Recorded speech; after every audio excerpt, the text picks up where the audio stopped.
नमस्कार प्यारे बच्चों, कैसे हो भी। उम्मीद करता हूँ आप सभी स्वस्थ होंगे, आपकी स्टडी है वो अच्छी चल रही होगी। तो जैसा हम धीरे धीरे शेड्यूल थोड़ा बना रहे हैं, ठीक है। पहली चीज़ तो माफ़ी चाहूँगा, थोड़ा सा शेड्यूल इंटरप्ट हो रहा है हमारा ऑनलाइन क्लासेस की वजह से। कुछ मेरे कंटिन्यू बैचेज चल रहे हैं, ताकि मैं रेगुलर क्लासेस आपके साथ कंडक्ट ना कर पाऊँ, इस वजह से भी काफ़ी मेरे इश्यूज़ आ रहे हैं। तो वो जल्द ही हम 15 अक्टूबर तक सोल्व कर लेंगे। 15 अक्टूबर के बाद तो चांसेस ये है कि हम आपको रेगुलर क्लासेस ही दें 15 अक्टूबर 2024 के बाद अपने, ठीक है।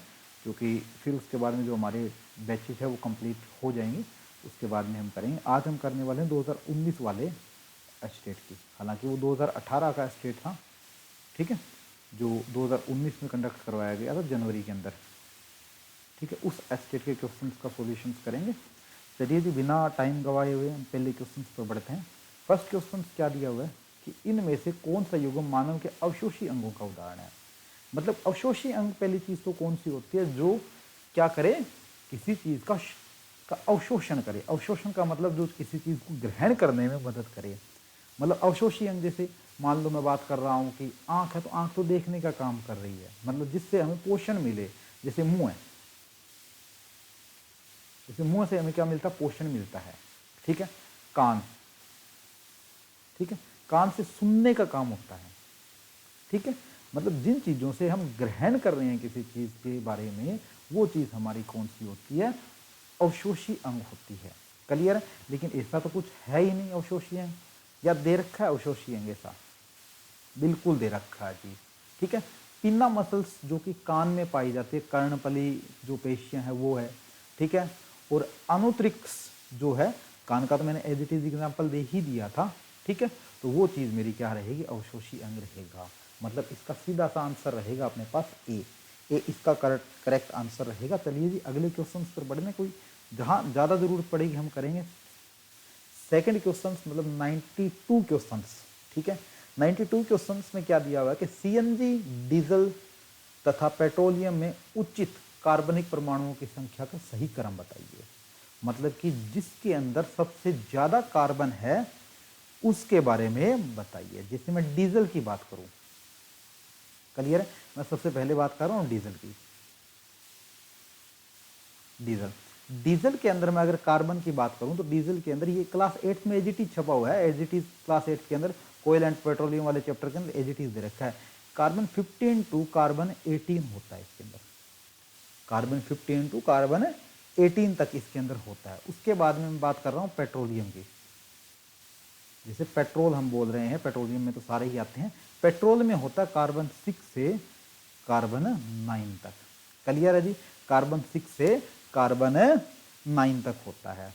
और जो सीएनजी है, हम सीएनजी के बारे में बात करें तो सीएनजी में बेसिकली हमारे पास लगभग 75% टू 80%, कुछ बुक्स 80% भी देगी, कुछ बुक्स इसका बीच का देता है, ठीक है। तो हम बीच का ही ले रहे हैं। 75 से 80% तक इसमें क्या होता है, मीथेन होता है। मतलब कि CH4 होता है, सीधी सी बात है, CH4 होता है, ठीक है। और 10% इसके अंदर बेसिकली क्या होता है, इथीन होता है। 10% इसके अंदर इथीन होता है। जो क्या होता है, इथीन का फॉर्मूला क्या होता है, C2H6 होता है, C2H6 होता है। क्लियर है। और कुछ एल्केन वगैरह इसके अंदर पाए जाते हैं। एल्केन के कोई भी फॉर्मूले, जैसे कार्बन 5 भी हो सकता है, 2 भी हो सकता है, कुछ इस तरीके से एल्केन के मतलब माइनर से होते हैं। तो उस हिसाब से इसके अंदर ऑर्डर क्या बनेगा, उस हिसाब से ऑर्डर बनेगा कि पहले तो डीजल आएगा। डीजल कौन सा है, डीजल है मेरे पास बी, पहले तो बी आएगा। क्लियर है, पहले तो मेरे पास क्या आने वाला है, बी आने वाला है, ठीक है, बी में सबसे ज्यादा है। उसके बाद में किस में है, पेट्रोल, पेट्रोल में 6 से लेके 9 तक है। तो उसके बाद में मेरे पास पेट्रोल कौन से पर है, सी पर, सी आएगा। उसके बाद में ए आएगा। मतलब ए बी सी ये तो नहीं है, ठीक है। इसके अलावा ऑप्शंस कौन से बन रहे हैं, क्या ये बन रहा है पहले बी फिर सी फिर ए, यही बन रहा है जी। तो हमें और आंसर बताने की आवश्यकता ही नहीं है। अपना जो राइट आंसर बन रहा है वो बन रहा है सेकंड वाला इसका। 92 क्वेश्चन क्लियर है।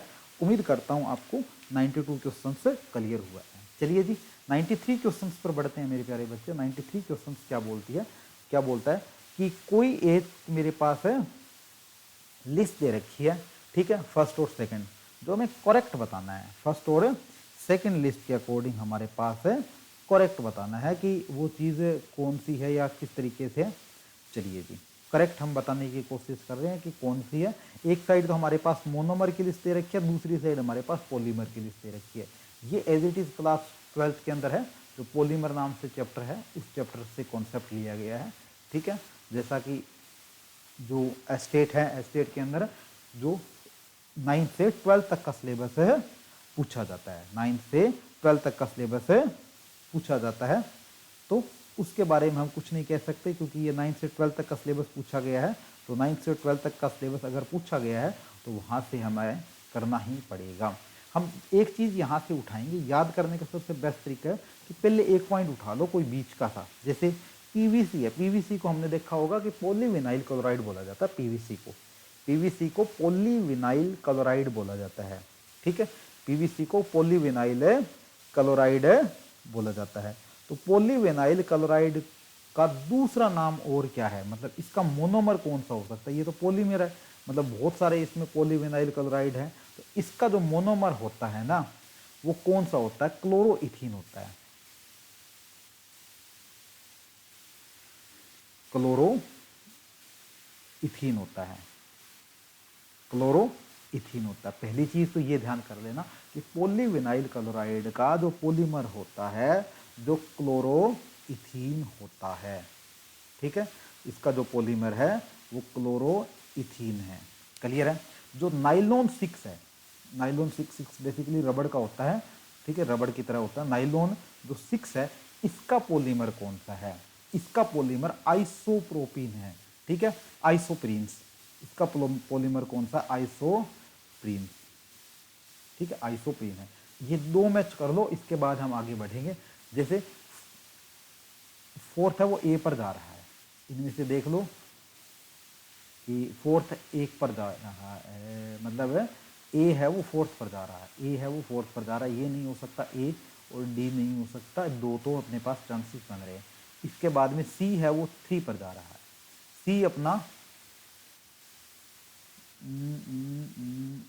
नाइलॉन 6, सी अपना 3 पर जा रहा है। हाँ, ए अपना 4 पर जा रहा है, ए अपना 4 पर जा रहा है, तो लास्ट वाला ऑप्शन हम क्रॉस नहीं कर सकते, लास्ट वाला ऑप्शन अपना रहेगा। देखा, ए क्रॉस पर जा रहा है। ठीक है, और जो आइसोप्रीन सी पर, आइसोप्रीन है सी पर जा रहा है, आइसोप्रीन मेरा सी पर जा रहा है, आइसोप्रीन मेरा सी पर जा रहा है। ठीक है, नाइलॉन 6 का आइसोप्रीन होता है क्या? नाइलॉन 6 का आइसोप्रीन नहीं होता भैया, नाइलॉन 6 का आइसोप्रीन नहीं होता। नाइलॉन 6 का बेसिकली जो होता है ना वो कौन सा होता है? वो होता है कैप्लोसिड्रम, जो कि ये वाला बी वाला, मतलब कि जो थर्ड है, बी है वो मेरा कहाँ जा रहा है? थर्ड पर जा रहा है। बी मेरा किस पॉइंट पर जा रहा होता है?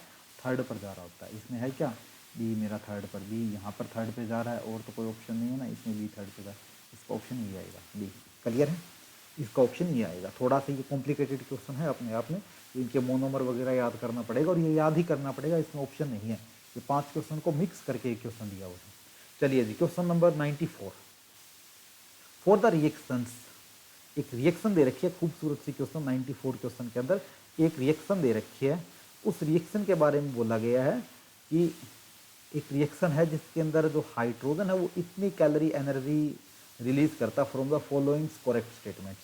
एक रिएक्शन दे रखी है, इस रिएक्शन में इतनी जो हाइड्रोजन हीट के केस में जो एनर्जी रिलीज होती है, rate of change of heat है वो इतनी एनर्जी रिलीज करती है, तो उसके बारे में हम यहाँ पर बात करने वाले हैं कि कितनी एनर्जी रिलीज करेगा। कभी भी हीट ऑफ एनर्जी है, जो हीट ऑफ एनर्जी कभी भी रिलीज हो रही है, निकल रही है कुछ कैलोरी के अंदर, ठीक है, कुछ कैलोरी के अंदर, तो वो किसके ऊपर डिपेंड होकर निकलती है? वो निकलती है जी प्रेशर के ऊपर। वो किस पर डिपेंड होकर? प्रेशर पर डिपेंड होकर निकलती है। और प्रेशर पर डिपेंड होकर कैसे निकलेगी? जब मैं प्रेशर को इंक्रीज करूंगा, जब मैं किसी भी कंडीशंस में प्रेशर को इंक्रीज करवा रहा हूं तो वहां पर मेरी एनर्जी एक कैलोरी फॉर्म में निकल रही है, ठीक है, अपने आप में बड़े तरीके से। तो इस आधार पर हम क्या कर रहे हैं कि रिएक्शन की जो रेट है, रेट ऑफ रिएक्शन है, रेट ऑफ रिएक्शन, जो रेट ऑफ रिएक्शन है उसको मैं अगर मैं क्या कर दूं, उस रिएक्शन को अगर मैं क्या कर दूं, उस रिएक्शन को अगर मैं फॉरवर्ड कर दूं, फॉरवर्ड कर दूं और मैं प्रेशर है उस प्रेशर को मैं यहां पर क्या कर दूं, इंक्रीज कर दूं, तो मेरे पास इसका एक करेक्ट स्टेटमेंट आ जाएगा, जो कि यहाँ पर दे रखा है reaction of forward the addition of against pressure नहीं है, reaction of forward the increase the temperature, मैं तो प्रेशर की बात कर रहा हूँ, increase the forward of temperature, pressure increase हो रहा है। सी इसका क्या आ जाएगा मेरे बच्चे, राइट आंसर आ जाएगा। सी इसका क्या आ जाएगा, राइट आंसर आ जाएगा।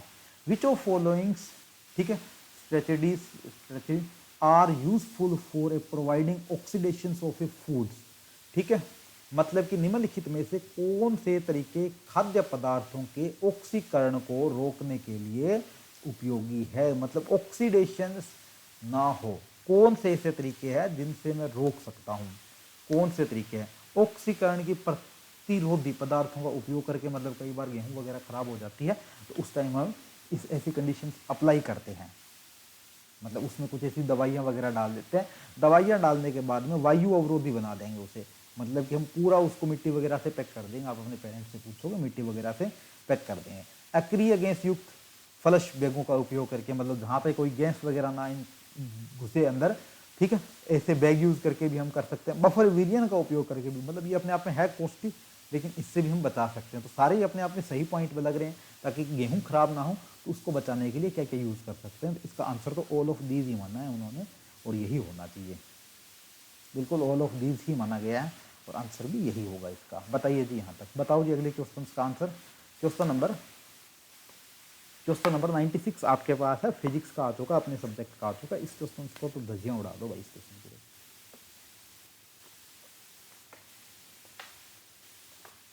बताओ भी, जल्दी बताओ। बहुत खूबसूरत क्वेश्चन आपकी स्क्रीन के ऊपर आ चुका है भाई, बता दो भी इस क्वेश्चन का answer. 2 heaters are marked, 2 heater हैं, ठीक है, 2 हीटर मार्क किए गए हैं, जो कि क्या ले रहा है, 220 वोल्ट पर 3 वोल्ट एनर्जी रिलीज कर रहा है, और ये पावर रिलीज कर रहा है, और एक 200 वोल्ट पर 600 वॉट पावर रिलीज कर रहा है। पहली चीज तो पावर के केस में हमारे पास आ चुकी है कि V1 कितनी है, V1 तो मेरे पास है 200 वोल्ट, और P1 मेरे पास कितनी दे रखी है जी, P1 अपने पास दे रखी है 300 वॉट, फर्स्ट कंडीशन है। और V2 मेरे पास कितनी दे रखी है जी, V2 मेरे पास दे रखी है 200 वोल्ट, और P2 मेरे पास कितनी दे रखी है, P2 मेरे पास दे रखी है जी 600 वॉट। 2 कंडीशंस अपने आप में काफी अच्छी खासी दे रखी है जी, ठीक है। Supply then the true of the followings, दोनों में से कौन सी स्टेटमेंट ट्रू है, मतलब कि कौन सी स्टेटमेंट ट्रू है, कौन सी हीट ज्यादा रिलीज करेगी, ये दोनों में बेसिकली बात उठ रही है कि हीटिंग के केस में ही दोनों है, तो कौन सी हीट ज्यादा रिलीज करेगी। हमारे पास हीट का फॉर्मूला क्या होता है, H is equal to I square R T, ये मेरे पास फॉर्मूला होता है। क्लियर है, आई थिंक इस फॉर्मूले में किसी की कोई आपत्ति नहीं होगी। क्लियर है, ये फॉर्मूला हमने पढ़ा भी है, H is equal to I square R T. Clear है जी, H का फॉर्मूला हमने पढ़ा भी है, ठीक है। अब अगर मैं यहाँ पर रेजिस्टेंस फाइंड कर लूँ, पहला काम मेरा काम है रेजिस्टेंस फाइंड करना। रेजिस्टेंस ये फॉर्मूला है, यहाँ रेजिस्टेंस होना चाहिए। इस टी को तो चलो मैं रिप्लेस कर सकता हूँ किसी अनदर तरीके से, टी को तो मैं किसी और तरीके से भी रिप्लेस कर सकता हूँ, ठीक है, क्योंकि अगर मेरे पास वहाँ पर रेजिस्टेंस आ जाएगा तो टी अगर मैं कॉन्स्टेंट भी ले लूँ दोनों केस में तो भी हम निकाल सकते हैं। तो अपने पास पावर का फॉर्मूला क्या होता है, P is equal to V I formula होता है, P is equal to V I formula होता है। आई थिंक ये फॉर्मूला ठीक है अपना, ठीक है। और I इज इक्वल टू होता है V अपॉन में R, I is equal to V upon में R। तो मैं ऐसा लिख सकता हूँ कि P R is equal to V square, ऐसा तो मैं लिख सकता हूँ कि यहाँ पुट किया तो वी स्क्वेयर, R में उस साइड ले गया एज इट इज। क्लियर है, तो यहाँ पर मैं अगर R1 की वैल्यू फाइंड करूँ, तो R1 की वैल्यू फाइंड करूँ तो V1 का स्क्वेयर अपॉन में P1। क्लियर है, V क्या है, v क्या है 200 गुणा में 200 और डिवाइड में 300। क्लियर है, ये 2 जीरो से 2 जीरो गई। क्लियर है, कितना आया 800 बटे में 3। पहली मेरे पास आ चुकी है जी R1। चलिए जी R2 और निकाल दो अभी खींच के सी। R2 अगर और निकाल लें ऐसे ही तो R2 मेरे पास क्या आया, V2 का स्क्वायर अपॉन में R V2 का स्क्वायर अपॉन में क्या आ गया जी मेरे पास है P2। क्या 200 गुणा में 200, ऊपर तो सेम ही रहेगा, नीचे क्या आ चुका है 600 आ चुका है जी। क्लियर है, 2 जीरो था 2 जीरो गई, 800 बटे में 6। हमें इतना पता है कि R2 मेरा बड़ा है किससे, R1 से। R2 मेरा बड़ा है R1 से, तो इसका मतलब सीधी सी चीज़ है कि हीट 1 मेरी बड़ी होगी किससे, हीट 1 मेरी बड़ी होगी किससे, हीट 2 से। हीट 1 मेरी बड़ी होगी हीट 2 से। क्या ऐसा हो सकता है, नहीं हो सकता। क्या हो सकता है, नहीं हो सकता भाई। ये देखो यहाँ पर पावर है, पावर के साथ उल्टा रिलेशन बना रहा है और सारा रिलेशन दिया ही किसके केस में, पावर के केस में दे रखा है। इसका मतलब मेरे पास है जो पावर 1 है, जो मेरे पास है पावर 1 का केस आया है ना, जो मेरे पास पावर 1 का केस आया है, पावर 1 मेरी हीट ज़्यादा रिलीज करेगी किससे, P2 से। P2 से मेरी ज़्यादा रिलीज करेगी और यहाँ पर भी रिलेशन क्या आएगा, 1 आएगा और यहाँ क्या आएगा भाई 2 आएगा। 1 आएगा और 2 आएगा, ये रिलेशन। क्लियर है, इसका मतलब यहाँ पर भी मेरा 1 आएगा और 2 आएगा रिलेशंस। इसका मतलब मेरे पास रिजल्ट क्या हो चुका, 300 वोट वाला है, वो ज़्यादा एनर्जी रिलीज कर रहा है और 300 वोट मेरा यही है। ठीक है, वाट यही है, तो यही मेरी ज़्यादा हीट रिलीज करेगा। इसको इस तरीके से करना है, न कि हमें और तरीके से। मतलब हमारा काम क्या है कि डायरेक्टली आंसर तक पहुंचना है, न कि हमें कैसे पहुंचे हैं, वो आप पर डिपेंड है कैसे पहुंचे हैं। मतलब P और V का रिलेशन निकाल लो I के साथ, आपका रिजल्ट आ जाएगा, तो R के साथ निकाल लो, आपकी मर्जी है। एक पुश के अनिवार्य चक्कर, मतलब पुश में कौन कौन से अनिवार्य चक्कर होते हैं, कौन कौन से उसमें, ठीक है, अनिवार्य चक्कर माने जाते हैं, कौन कौन से उसके अंदर अनिवार्य चक्कर माने जाते हैं, कौन कौन से उसके अंदर है। क्वेश्चन ये है, ठीक है। मतलब जो मैं क्या बताऊं, जो उसके अंदर क्या करे कि मतलब पुष्प को, नया पुष्प बनाने में कौन कौन से माने जाते हैं, पुष्प दल वगैरह, क्या ये चीज़ मानी जाती है, पुष्प दल नहीं मानी जाती। पुष्पपुंज जो जिसे दलपुंज बोलते हैं वो भी एक इंटरनल फैक्टर नहीं है, वो बाहर का हमारा कहलाता है। पुष्प दल पुंज वो भी बाहर का है। एड्रोसिनियम्स मतलब पुष्पंग और ग्लाइसोनियम्स, ठीक है, मतलब जायंग्स। ये दो जो चीज़ है, ये दो चीज़ उसमें क्या मानी जाती है, जो अनिवार्य चक्कर है उसमें माने जाते हैं। इसका आंसर क्या माना गया है, एस्टेट के द्वारा बी माना गया है। मतलब जो भी एक पुष्प है ना, पुष्प के अंदर जो भी जननांग है या जनने वाले जो जो जनन क्रिया करने वाले जो पुष्प को चक्कर बनाते हैं, उसके लिए एक महत्वपूर्ण मुख्य कारक है जो कि 4 भागों में बांटे हुए होते हैं। जो 2 तो आपके सामने दे ही रखी है, सी और डी, तो 2 तो आपके सामने दिए ही होते हैं, ठीक है। और इसके अलावा कौन कौन से है वो आप एनसीईआरटी बुक में क्लास 10th में आप देख सकते हो। क्लियर जी। क्वेश्चन नंबर 98 पे बढ़ते हैं। क्वेश्चन नंबर 98 क्या दिया हुआ है, एक पदार्थ का अपवर्तनांक मतलब refractive index of A materials of A film is 1.25। मतलब कि रिफ्रैक्टिव इंडेक्स हमारे पास आ चुका है, म्यू इज इक्वल टू कितना आ चुका है जी, म्यू इज इक्वल टू अपने पास आ चुका है 1.25 अपने पास आ चुका है। क्लियर है। वेवलेंथ दे रखी है जी, वेवलेंथ मेरे पास कितनी आ चुकी है 589 मेरे पास क्या आ चुकी है जी, वेवलेंथ आ चुकी है। क्लियर है। अब मोटाई उसकी न्यूनतम दी है तो n इज इक्वल टू मेरे पास 1 है। क्लियर है, n इज इक्वल टू मेरे पास 1 है।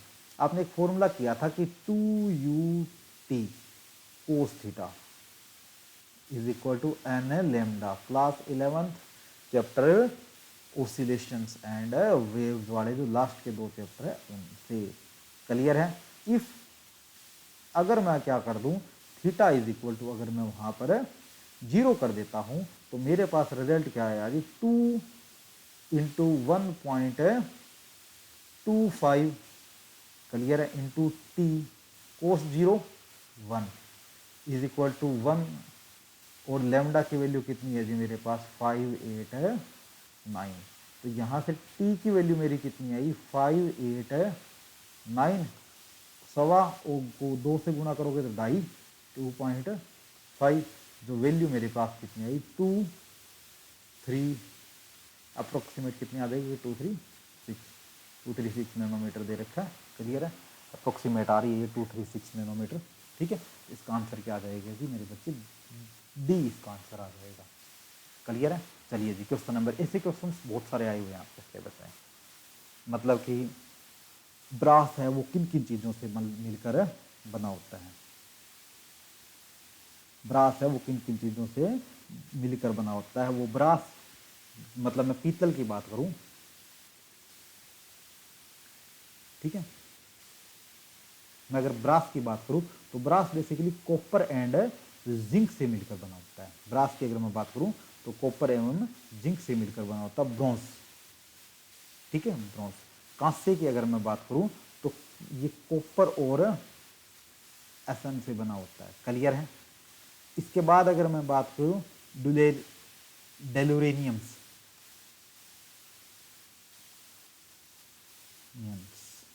क्लियर है। अगर इसकी मैं बात करूं तो ये बेसिकली मेरे पास बना होता है एल्यूमिनियम, कॉपर, मैग्नीशियम और मैग्नीन से बना होता है। और मैग्नेलाइन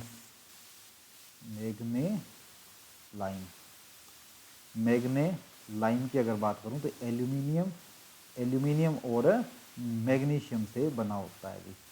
मतलब आप सीधा सीधा निकाल सकते हो कि ये कहाँ पर आ रहा है, ये यहाँ पर आ रहा है, ठीक है, ये यहाँ पर जा रहा है, ठीक है, ये यहाँ पर जा रहा है और ये यहाँ पर जा रहा है।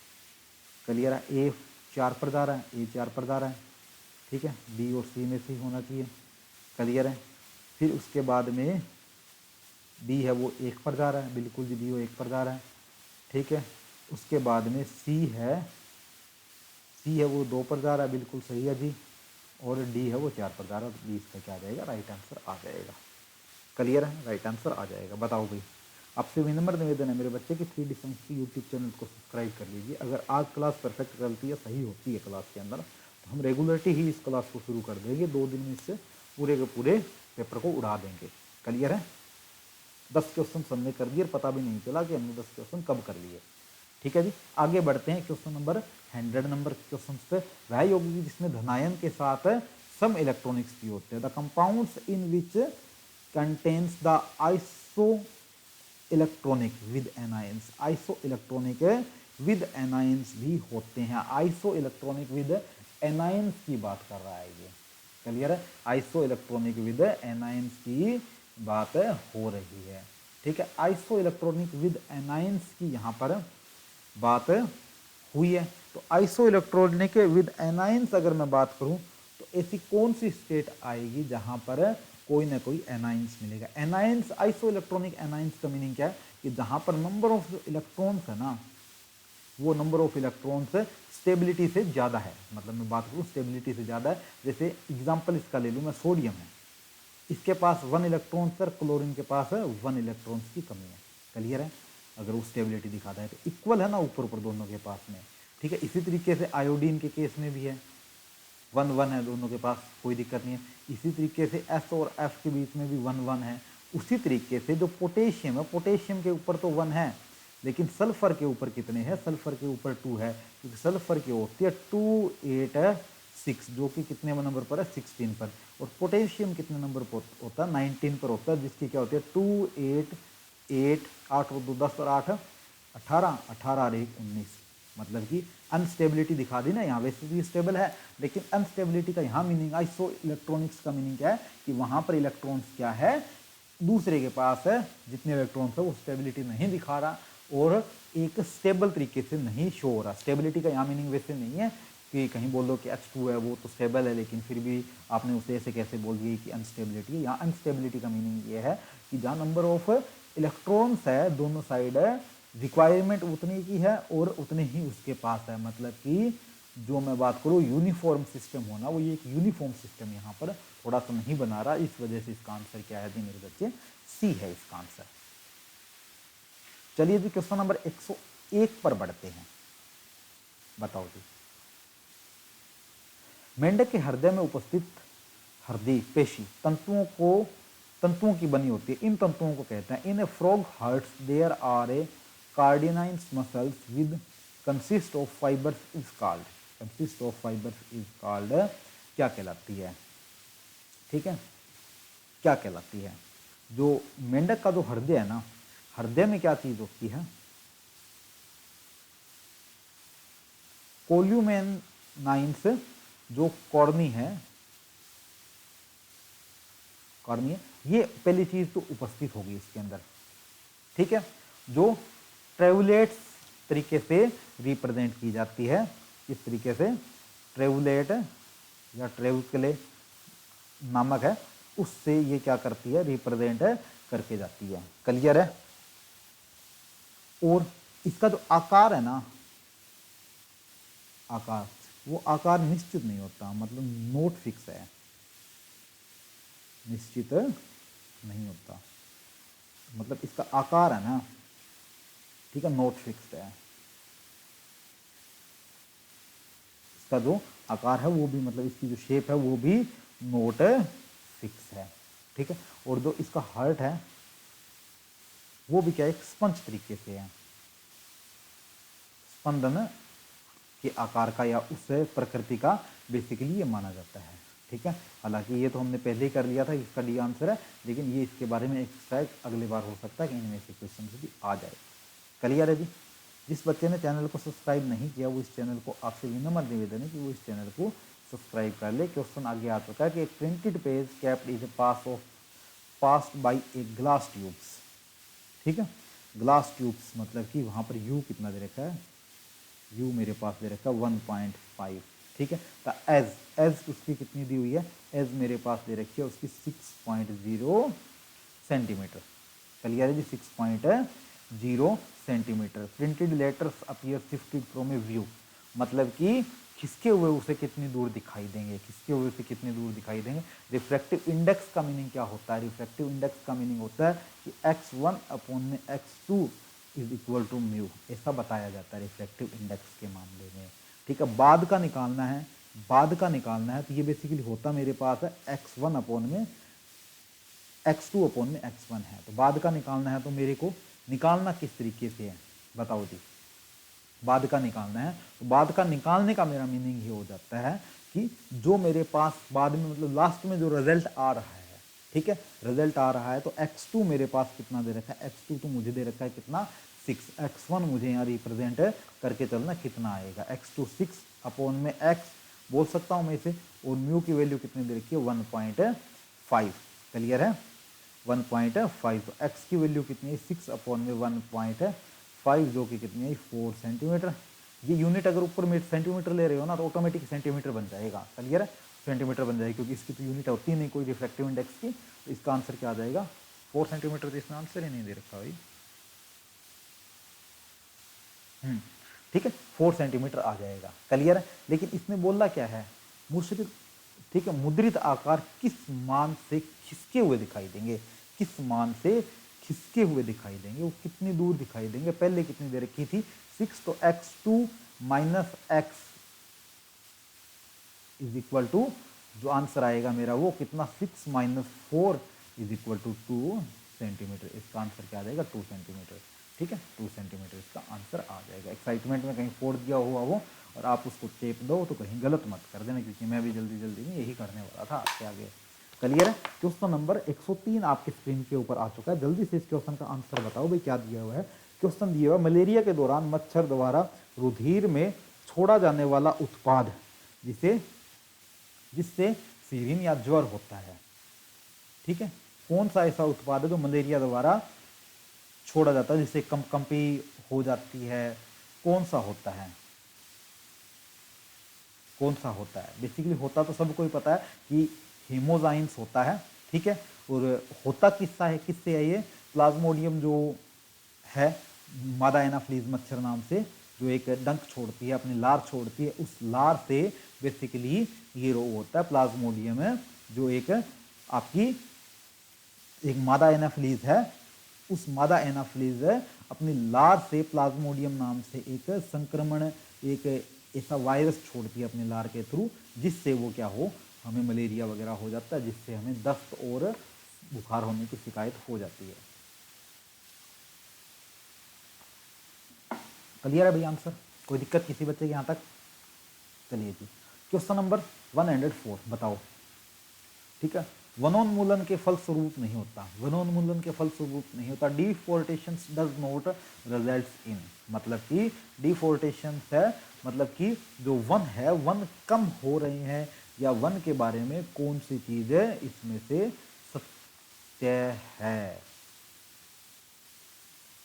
ठीक है, वनोन्मूलन है तो उसमें से कौन सा हमारा यहाँ पर रिजल्ट है। अगर वन अच्छे तरीके से रहेंगे, note result in, note result in, वनोन्मूलन मतलब कि अगर वन काट दिए जाए तो इनमें से कौन सी चीज नहीं होगी, कौन सी चीज नहीं होगी। वर्षा में कमी, अगर वन को काट दिया जाए तो वर्षा में तो कमी हो ही जाएगी, ये तो सबको ही पता है कि वर्षा में कमी तो हो जाएगी, ये बात तो सत्य है।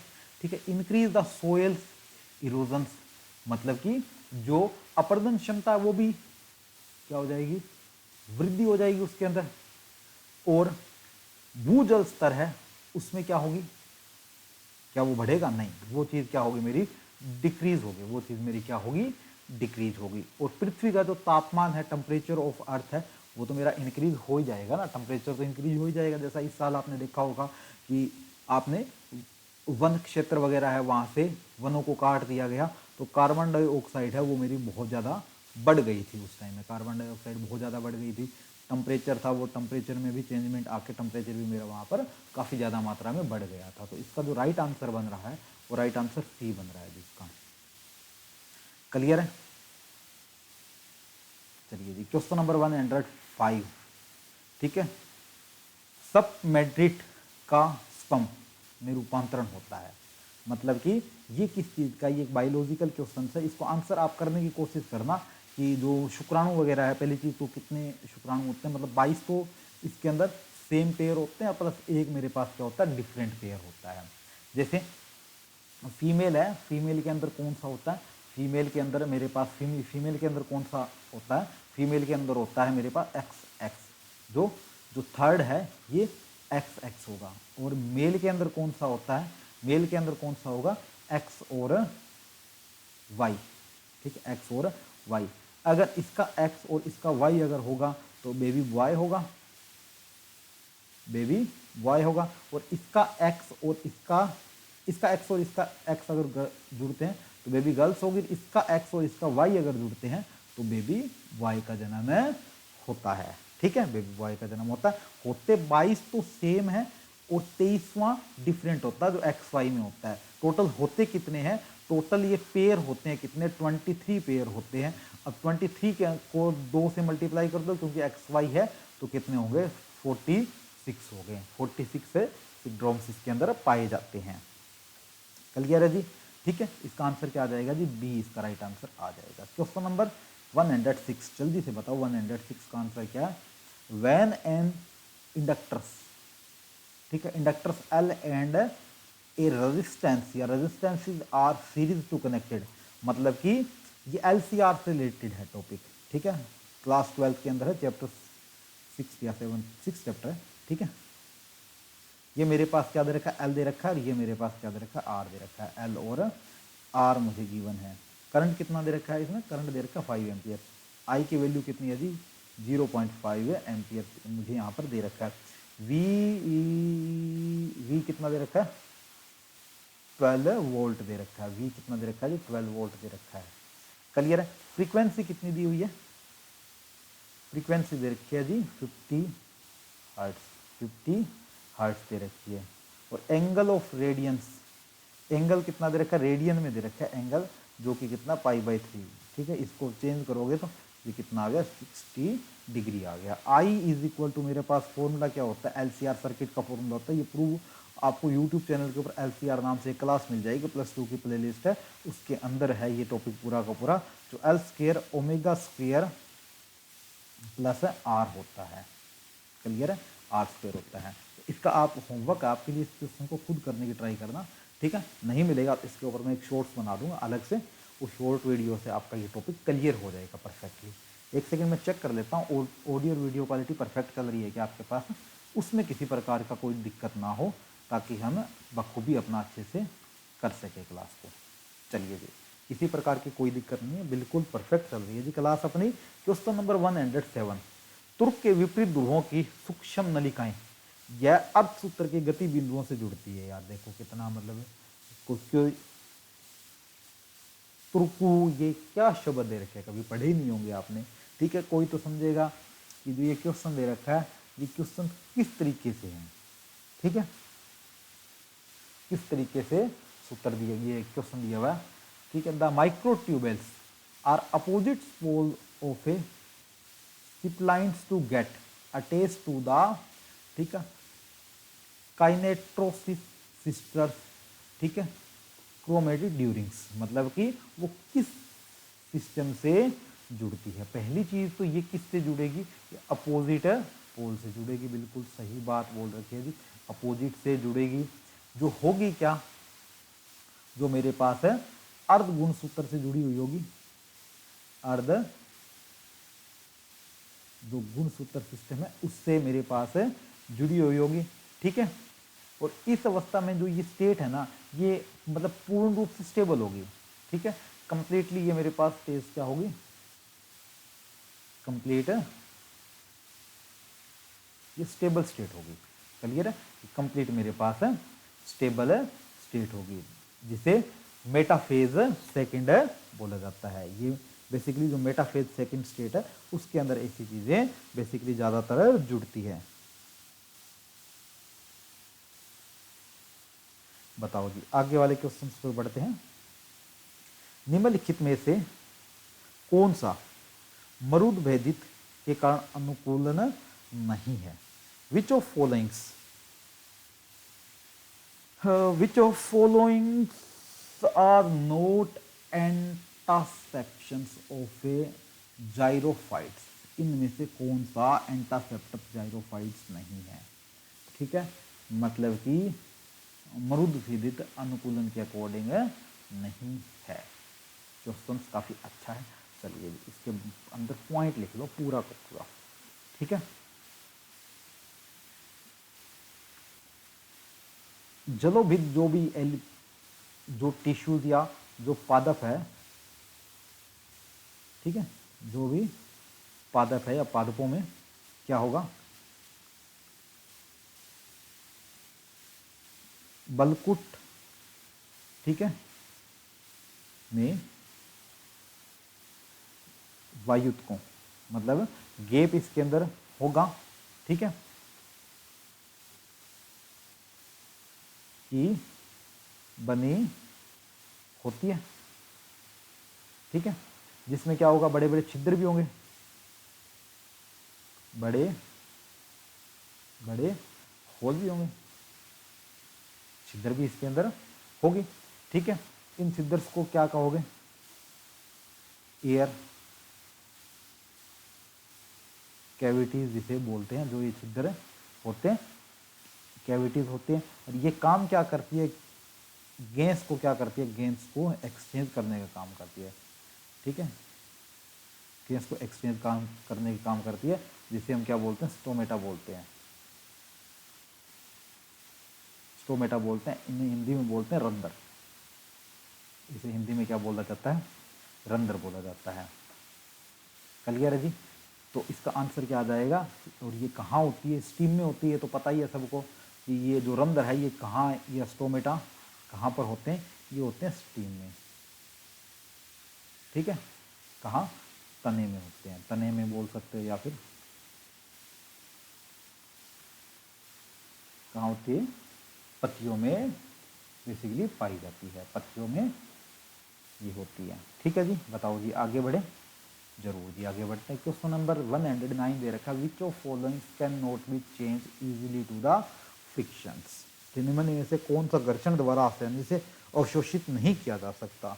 बताओ जी, कौन सा इनमें से घर्षण द्वारा आसानी से अवशोषित नहीं किया जा सकता, इसका आंसर बताओ जी। अच्छा खूबसूरत क्वेश्चन है, कोई दिक्कत वाली बात ही नहीं है, जल्दी से इसका आंसर बता दो जी। ठीक है, किस चीज़ को अवशोषित नहीं कर सकते। ठीक है, जैसे वुलन्स है, ठीक है, वुलन्स को, या फिर मैं बात करूँ कोई भी ऊन से बना हुआ कपड़ा है, ऊन बोल सकते हैं, कोई बलून है, गुब्बारे हैं, कोई भी गुब्बारा है, कोई भी प्लास्टिक से बनी हुई कोई मटेरियल्स है, कोई भी प्लास्टिक ले सकते हो, कोई भी स्केल ले सकते हो, ठीक है। इन सारी चीज़ों से जो इसके ऊपर जो फ्रिक्शन है ना, जितना भी इसके ऊपर क्या है घर्षण है, जो भी इनके ऊपर घर्षण है, उस घर्षण को क्या कर सकते हैं, हम अवशोषित कर सकते हैं। उस घर्षण को हम अवशोषित ईजिली कर सकते हैं। उस घर्षण को तो हम अवशोषित बहुत अच्छे तरीके से हम कर सकते हैं। लेकिन कोई भी इसके कंपैरिजन में मैं बात करूं, एक मेटल है, कोई धातु है, कोई भी मेटल्स है, उससे घर्षण को, ठीक है, उससे हम घर्षण है ना, घर्षण को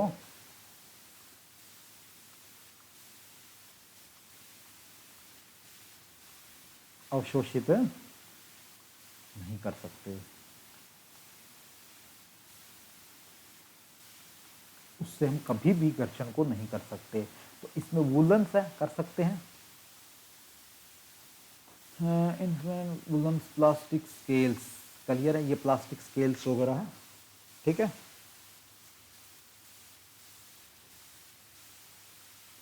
तो इसका आंसर क्या आ जाएगा, नहीं कर सकते, ठीक है, कॉपर रोड, बिल्कुल डी इसका क्या आ जाएगा जी, राइट आंसर आ जाएगा, शायद डी मानना उन्होंने, ठीक है, डी मानना उन्होंने, ठीक है, तो ये अपना 20 अमीनो अम्ल के संश्लेषण हेतु कितने प्रभावी कोंडोन है, मतलब how many effective codons are there for a synthesis, ठीक है, 20 अमीनो एसिड, 20 अमीनो एसिड्स, ठीक है, जो 20 अमीनो एसिड है,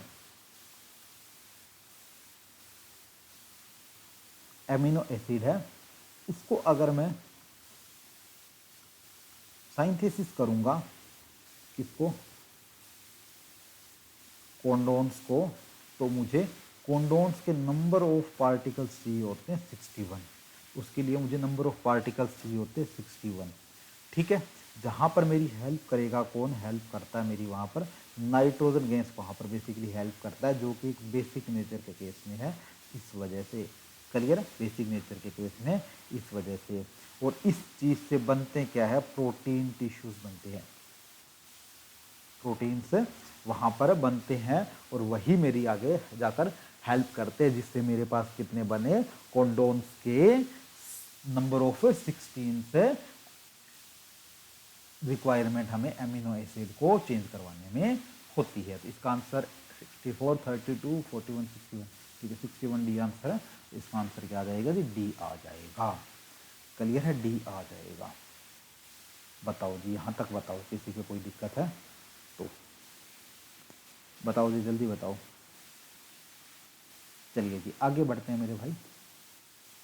101, 111 नंबर क्वेश्चन। आज की डेट में हम 120 क्वेश्चन कर देंगे, टोटल अपने पास हो जाएंगे आज के दिन के 30 क्वेश्चन, और यही 30 क्वेश्चन कल करके इस पूरे चैप्टर को एंड कर देंगे 2 लेक्चर में, ठीक है। फिर 2 लेक्चर में हम आगे वाला खींच देंगे, क्लियर है। या आज के दिन में इतने आज इतना ही करते हैं, आगे करेंगे 111 से आगे के, आज हो जाएंगे 20 क्वेश्चन हो जाएंगे, 3 दिन में हम कर देंगे, क्योंकि इतना आप पढ़ भी नहीं पाओगे। 20 क्वेश्चन डेली कर रहे हो तो आपके लिए अच्छी बात है, आज 20 ही करेंगे इतनी, ठीक है। मिलेंगे कल भी सेम टाइम, ठीक है, ऐसे अपने खूबसूरत से प्लेटफॉर्म टेस्ट, इस जो अपनी 3D साइंस है, इस 3D साइंस पे, क्योंकि बार बार मेरे माइंड में टेक्स्ट बुक आ रहा है, ठीक है, क्योंकि टेक्स्ट बुक पे जस्ट क्लास लेते ही मैं इस साइड घूम गया था, इस वजह से, ठीक है। आप देख रहे थे 2019 वाला स्टेट था, ठीक है, मतलब बेसिकली 2018 का जो स्टेट था, उस 2018 के स्टेट का सॉल्यूशन देख रहे थे, जो कि 2019 में स्टेट लिया गया था, जनवरी 2019 में लिया गया था। 2018 ये साल का जो स्टेट था, उस स्टेट का सॉल्यूशन आप देख रहे थे। आज हमने क्वेश्चन का सॉल्यूशन कर लिया था 91 क्वेश्चन से लेके 100 110 क्वेश्चन तक, 110 क्वेश्चन तक का सॉल्यूशन कर दिया, तो जहाँ 20 क्वेश्चन हमने किए थे। ठीक है, इन 20 क्वेश्चंस का अपना फीडबैक जरूर देना, क्योंकि ये क्वेश्चंस घूम फिर के ऐसी जगह घूमे जाते हैं क्वेश्चंस जिनका हमें करना ही पड़ता है भी, कैसा कैसा हमें क्वेश्चंस करना पड़ेगा। मैं मानता हूँ भी हर किसी की फिजिक्स स्ट्रॉन्ग नहीं होती, हर किसी की बायोलॉजी स्ट्रॉन्ग नहीं होती, और हर किसी की केमिस्ट्री स्ट्रॉन्ग नहीं होती, हमें बनानी पड़ती है सब्जेक्ट के अकॉर्डिंग। तो मिलेंगे कल सेम टाइम इसी खूबसूरत से प्लेटफॉर्म 3D साइंस पर। अपना ख्याल रखिए, सुरक्षित रहिए। Thank you everyone and thanks to all. Group में आपको इसकी क्लास नोट्स मिल जाएंगे, तो लिंक मैं डिस्क्रिप्शन में दे दूंगा, वहाँ से जुड़ जाना। Thank you everyone.